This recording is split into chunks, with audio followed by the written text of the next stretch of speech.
for a few minutes. This is for the absolute beginners out there. I'm going to pick two different chords just to kind of give us a starting point, though. The first one is called E minor. And when we form a chord, we want to use the very tips of our fingers. Press down. So you've got these sections here called frets. I'm going 1, 2. So I'm going to the second fret here, and then 1, 2 strings down.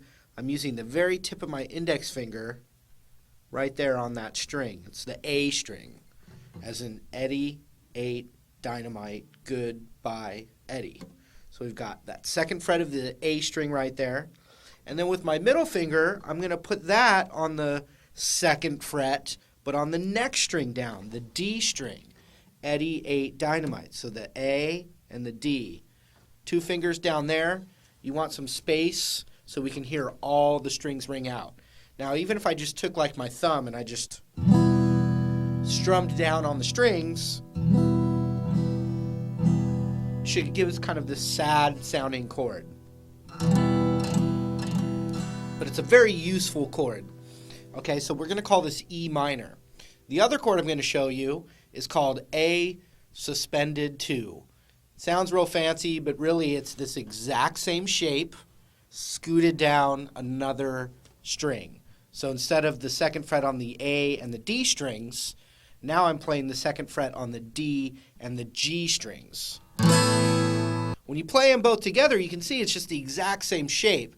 So we're trying to kind of eliminate having to make all these changes and stuff, but still be able to make music and focus on our rhythm playing. We're going to play that E minor chord, okay? And we're going to just do the same thing. Now, if your hands get tired, then just take a little break.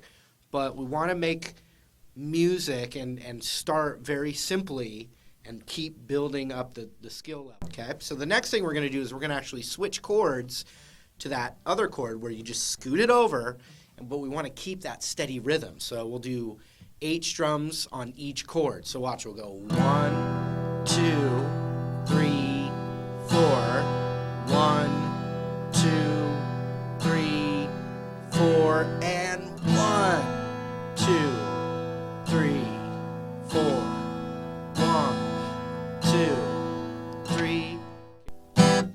Okay, the next thing we want to do is I was counting 1, 2, 3, 4. Those strong beats, those down strums are the numbers. But now we want to work on an up strum, and we're going to say and. So if I have 1, 2, 3, 4 with down strums, there's ands in between those beats. So 1 and 2 and 3 and 4 and.